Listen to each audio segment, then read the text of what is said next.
What's up, everybody? Shauna D Man here, and welcome back to the channel. Hope you guys are doing great. Hope you guys had yourselves a great week. We are back with our season 4, episode 1 review of Star Trek Strange New Worlds. Now, typically on Fridays, at least for the past couple of weeks, at least by like 5, 6, 7 weeks, we've been doing kind of like an anime Friday type of review.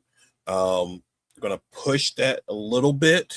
Because primarily it's just a lot easier for me to just do it that way. So Friday is for the time being until season 4 is done of Star Trek Strange New Worlds. That's primarily going to be our review day for that series. And then the anime reviews will get pushed on to Saturday. So that is the plan going forward for the next couple of weeks. But other than that, let's jump into it. So season 4 of Star Trek Strange New World. We're back. We have this season, and then I believe the 5th season is in post production, I believe. And then that one's gonna be like a little bit shorter season. So we're probably gonna see maybe this season start to lead up to what happens with season 5, because obviously that is going to be the season that is going to begin to transition from Pike to Kirk being in charge of the Enterprise and things like that. But this episode doesn't really I can't remember how long it said it's been, but it's been a couple of months or so since the end of season 3, and Enterprise has been going nonstop with their missions. I believe Una said it's been 6 straight months, like 14, 15 straight missions that Enterprise has just been on a roll going, and it's getting to a point maybe the crew might need some basically shore time. Admiral April meets with Pike because potentially talking about him being promoted to Commodore. Obviously this is he's like, just think about it. You can tell me when you come back from your next mission. And they are going. So the whole purpose of this episode, they are going to observe a I forgot what they called it, but it's kind of like a perpetual storm in space for the most part. And they are just going to, it's a chill thing. Going there, just observe it, collect data. That is basically it. That is just supposed to be a simple mission. Nothing crazy, because we did see at the beginning of this episode, you had Pike, La'an, and M'Benga basically dressed as cowboys, probably on a pre-warp civilization that still had the the Wild West type of aesthetic going on. So it was pretty cool to see. Obviously you got a little bit of like kerfluffle with Ortegas and Scotty, because Ortega's talking about how Scotty's driving her crazy because each time he turns the ship, he's complaining or just something simple, small things like that. You have Uhura, who is working with who are basically mentoring a new cadet.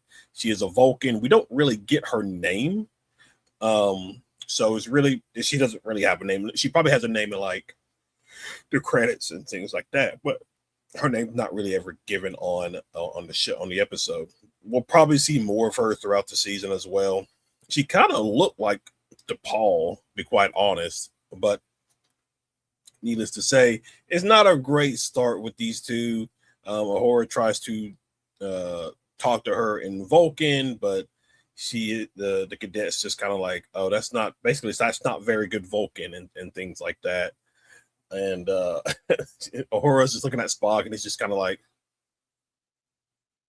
one of the things about this series that I've kind of like not really been a big fan of, and it's particularly when it comes to Spock and like his relationships, because you had the first maybe 2 seasons or so with Temporal, and then you had him and his relationship with Nurse Chapel. Now it's his relationship with La'an, and I just never I didn't like that consistent like girlfriend of the season type of thing. But needless to say, they are still together, obviously. So they go and basically monitor this perpetual storm. just collecting data. When they come across a buoy, like a mayday signal within the storm, obviously Pike takes the initiative and has Ortegas go into the storm to see if they can find it, because it is a mayday signal, so somebody's in that storm trap. But as they get ready to, like, as they turn around to escape the storm, it kind of snaps them and grabs hold of them. And what we come to find out is they have been sent back in time. So you have, they're unsure of where they are for sure. Their systems are down. They barely have any impulse, no weapons, no shields, nothing like that.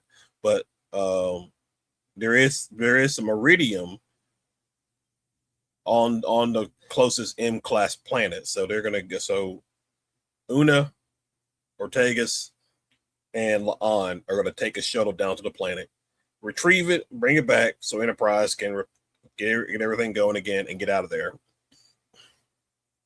And so while they're on the planet, those three land on the planet.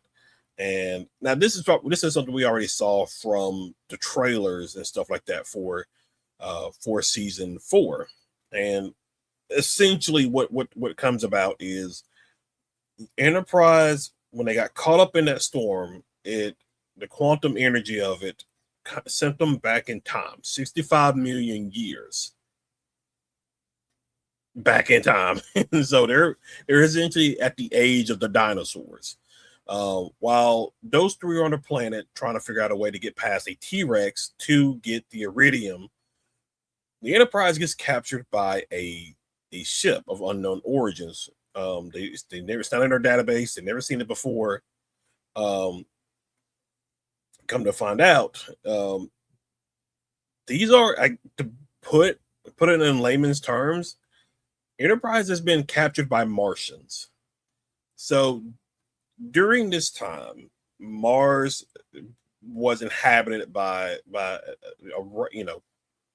don't want to say, I guess you could probably say humanoidish type of aliens. I guess that's a probably decent way to put it. But they've been at war with a species of insects. We later see Commander how do you pronounce? Let me see if I can get her name. I don't remember how to pronounce her name, but she has I want to say Camilla Keller. That's not right though. That isn't right. But let's see. Where are you at? Where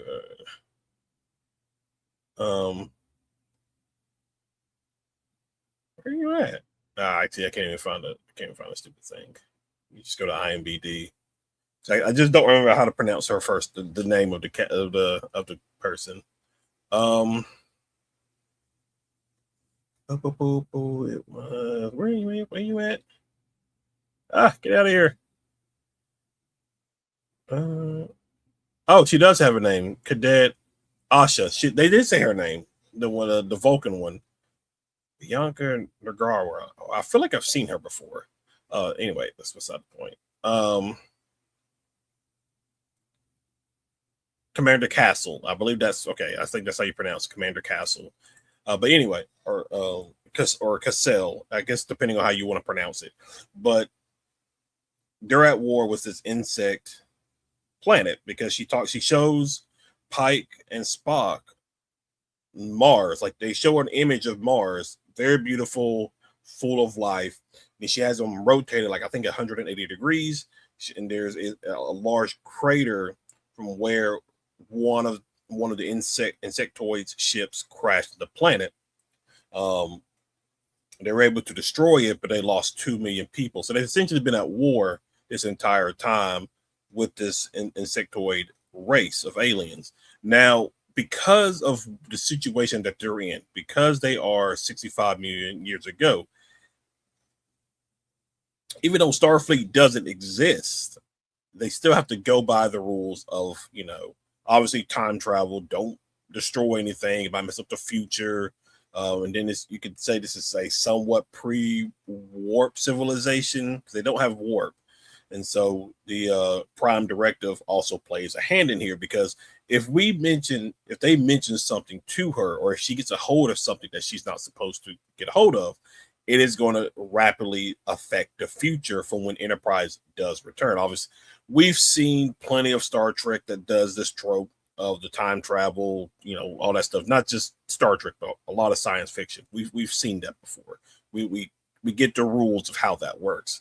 So, what cool thing about them, about the Martians, is that they're able to like phase through solid objects. Because you have Spock, M'Benga, Pike, and Scotty at the transporter room waiting to beam Commander Cassell over, but no, they just phase through the hole and get in the ship that way. And it proceeds to go on with several scenes throughout the episode of where Pike and the crew are having to be very careful with how much information they give, while also explaining what Starfleet is.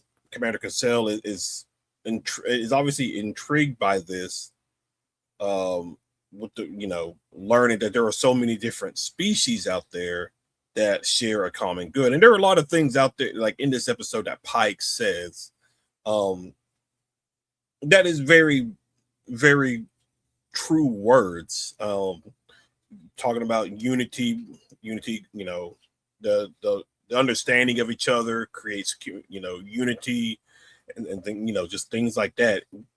What makes Starfleet is the community. Like, I guess you could say community. I guess that's probably a good way to say it. Of trust and relationship building that has been built over decades, going all the way back to Enterprise with Captain Archer and them, just beginning of Starfleet. Like, it's those years of working together and building those relationships is what made Starfleet what it is today. Now, obviously, there are still enemies out there who wish to do them harm. The Romulans, the Klingons, eventually, the Borg, the Cardassians. There's still gonna be enemies out there, but they try not to use their weapons, only as a last resort. But meanwhile, on the planet, they're able. So Una, La'an, and Ortegas are able to get the iridium, the one that wasn't destroyed. Meanwhile, you see a velociraptor like stalking Ortegas and La'an. And as they're getting ready to leave, it pops out to attack La'an, and she just punches it. She punches the dinosaur, which was pretty fun to see. But she's concerned, because this comes up later when she's talking to Chapel and M'Benga, because she's talking about like she broke her hand. She punched it, and you could definitely tell like she's looking at her hand like something's not right, and she broke her hand, and she's concerned. Her being back 65 million years with the DNA that she has, that augmented. I can't remember what she's called or what the proper term was. Basically, like connuencing, eugenics wars, that kind of stuff. But she's concerned, like, is that starting to take over? Is that going to be like a plot point throughout this season of that DNA within her starting to kind of like rise up and just things like that, if that makes sense. So towards the end of the episode, this is where it gets trippy. So Commander Cassell steals an antimatter fuel rod from Enterprise, and obviously she's very upset because she's able to piece together while Pike and them are having to kind of like tiptoe about where they're from and things like that. She's able to piece together where they're from, and everything, and which I'm sure at some point she has to understand, like, because she also found an image of what Mars looks like. And so that just reinforces her commitment to destroy these insectoids in order to save her people. So so here's where it gets trippy. So the away team they're back on board. They got it up. The ship's powered up, Enterprise is powered up, is ready to go. They start chasing after it. They arm a torpedo. And Pike has to make a decision. So Cassell is going to, like, how they're very close to the planet, and Spock even mentions it, if they fire in the proximity that they're in, it would not only destroy the planet, but it would also destroy the ship and the crew, Cassell's ship and the crew. And so Pike has to make a decision. Does he fire on because the plan is to shoot the torpedo, because Cassell shoots the torpedo towards the planet, and torpedoes, like photon torpedo, is ready to fire at it to destroy it. Pike is hesitating, and he tells them to stand down. Do not fire at it. And you see it collide with the planet and just instantaneously destroy the planet. And then you also see the blast wave from it destroy Commander Cassell's ship, killing her and her crew. It was a one-way trip for them. Now, this is where it gets crazy, because the energy from that blast, because earlier in the episode, Spock mentions how if they would need like the equivalent of a supernova to be able to snap themselves back into the present, like the moment where they left. So they ride this blast and it snaps them back into the present. However, because I forgot to mention, because while they're tracking Commander Cassell's ship, they're heading for a fifth planet in the system. Now, Pike assumes it's Neptune. No, this is the insectoid planet. So the torpedo shot at the planet. Planet explodes. Enterprise rides the energy wave and snaps back to the present day. A piece of the insectoid planet, I'm sorry, I'm saying insectoid, I can't remember their name, but a piece of that planet falls to Earth, and it is the same meteorite that wiped out the dinosaurs in, I think, Mexico. I forgot the proper name for it, but I think it was like in Mexico. It is essentially the meteorite that killed off the dinosaurs. And it was because that happened, the blast not only did that, but it also pushed Mars further away from the sun, eventually Mars turning into the Mars that we know of it today, being just a barren wasteland. And because of the meteorite obviously crashing on Earth, because of the dinosaurs bringing in the Ice Age, the Mesozoic Age, all that stuff, it thus was the rise of evolution and humanity as itself coming forth from it. And an interesting question that is asked, I think, by Ortegas. I think she asked it, and she was like, "Did Commander Cassell kill her own people?" And what's even crazier is, how in the beginning I talked about Enterprise, while they were monitoring this energy storm, they picked up a buoy that called out for Mayday, and they assumed it was another ship, whether Federation or just somebody in distress. No. Midway through the episode, Pike has Uhura launch a buoy with Mayday. The buoy that Uhura launched 65 million years ago is the same buoy that caught the attention of Uhura and Enterprise in the first place. So it's like this weird time loop, because if Pike shoots the torpedo heading toward the insectoid planet, that changes the history. Now, obviously, Pike doesn't know that. It is a hunch, because while everybody's kind of like deliberating about shoot it or not and things like that, Pike, Uhura's like, Captain, we can't let those innocent lives be lost. And Pike's like, there is, in our time, there is no fifth planet. And so if he would have shot down the torpedo, essentially mankind would not have been created. Evolution would not have taken place.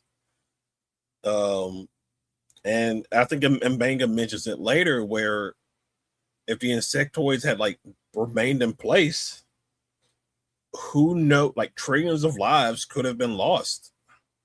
But he does give a little positive thing, is that some of the people from Mars, some of the Martians, were able to leave the planet in enough time to where they were able to just spread out across the galaxy. And so it was a pretty interesting first episode to kick things off for season 4. Obviously, Pike turns down the promotion. Instead, Una gets promoted to commander. So much deserved for her. But yeah, pretty interesting first opening for season 4 of Star Trek Strange New World. I believe at the time you were watching this, I believe episode 2 also just came out this morning. So you're probably going to get the review for that tomorrow on Saturday instead. So that is that. But guys, that's my thoughts and review for episode 1 of season 4 of Star Trek Strange New World. Thank you for hanging out. Thank you for watching. If you're new to the channel, be sure you hit that like and subscribe button. Be sure you comment below. You can also find me on the gaming channel. I will be streaming later here on the channel as well. We're going to cover some San Diego Comic-Con stuff and things like that. So you definitely don't want to miss out on that for sure. But guys, thank you again for hanging out. Thank you guys for watching, and I will see you all in the next video. Y'all have a good one.